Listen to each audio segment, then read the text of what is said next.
what we've been talking about. And so could somebody kind of summarize the essence of Wednesday's class on the subconscious mind, just really quickly? Brief overview. So anyone want to venture that? You got a retard drawing pulling and just does whatever it's told, no matter what. Retard?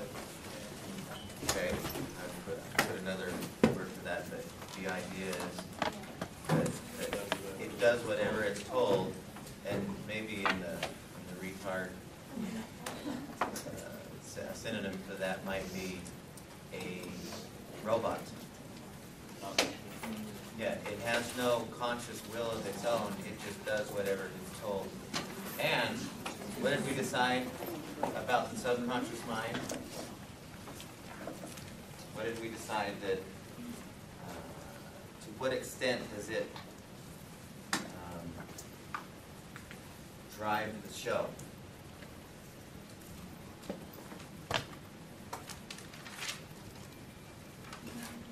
Okay, so let's do this as a little experiment. So I said, to what extent does it drive the show?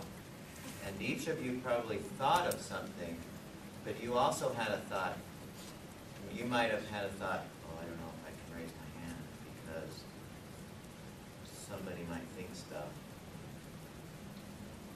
And so I'm just going to keep my hand down because I don't want to have that pain of ridicule.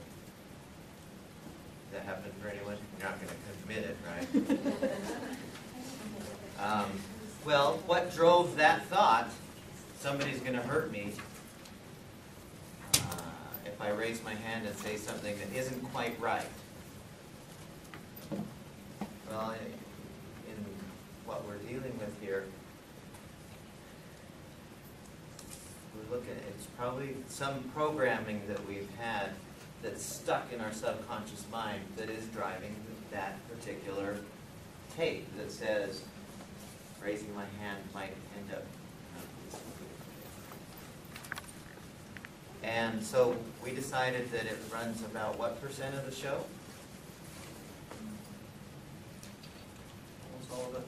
Nearly all of it. 95, 99. I've heard some people say it's 99% of what happens in your day is not from your conscious activity, but it's your subconscious that is based on your programming. Now,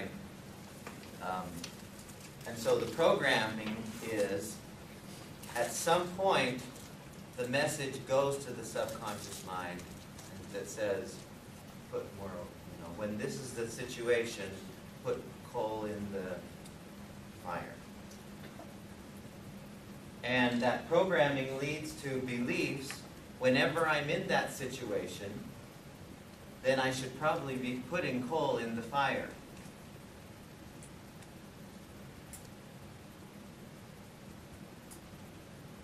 And then those beliefs lead to feelings, oh, I don't think I should raise my hand. Because my belief is, when I raise my hand, then people will whatever about me. That's based on the program. Okay? And so the action, the feeling is, no, I don't think I should, I don't think that's a good idea to raise my hand. Or I don't think it's a good idea to ask that 10 out on a date. And so the resulting, or I don't think I could pull up and hit a three-point shot on a fast break. That's how you should do a fast break. Hit a three-point.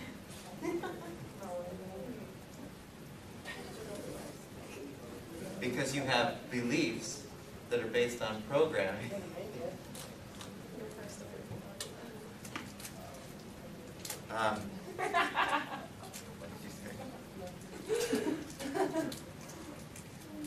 And then those feelings, those, oh, I don't think I could raise my hand, or I don't feel like I'm worthy to ask out the 10, or I don't think I'm capable of going for that job, or getting an advanced degree, or whatever it is, or talking to them.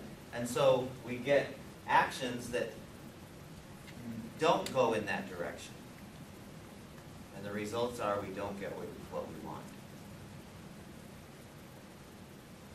So really, I mean, if we fix this part, according to this model, if we fix this part, then the rest of these will fall in line. But we have to fix the programming part. And that's a tricky thing. Isn't it kind of built in that based on your programming, we're not able to take control of that 1%? That's a belief too. Because, yeah, that belief that I just have is based on programming. Programmers think that I can't take control of that. Yeah, I mean, 1%. how many people think, well, I can't control how I feel?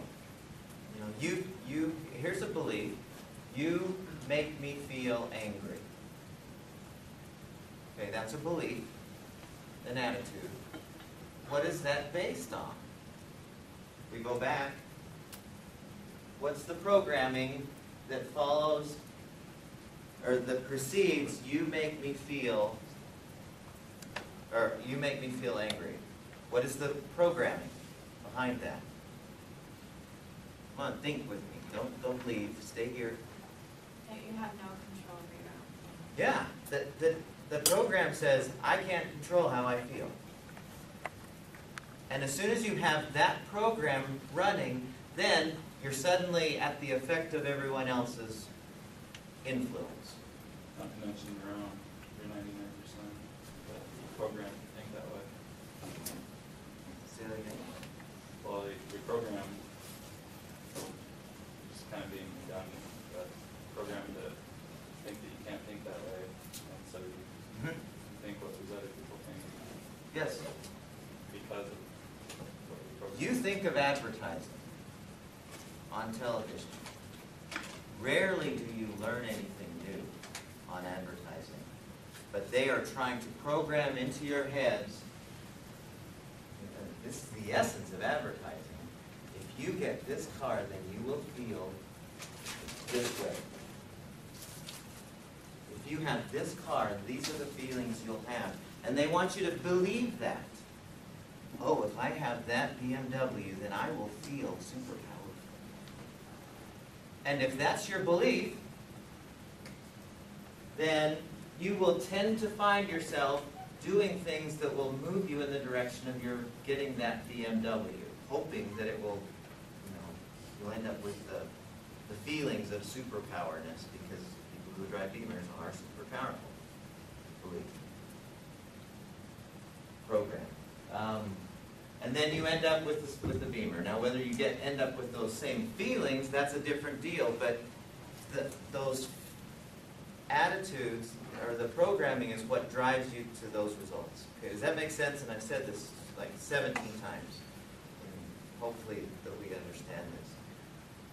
Now, what I want to do today is explore there's about 3 or 4 ways that I'm familiar with where we can change the programming so that we go in the directions that serve us better. We can't get out of this. This is how it is. So it seems to me that we should do the programming so that we end up with the results we want. So we take actions that we want, that really serve us, so that our lives are continually being successful, continually being peaceful, continually being happy and content. And so we're going to explore 2 or 3 of these ways. And the first way, and it's really basic, but I want to explore it with us so that we can, because we're doing it all the time. The first way is called self-talk.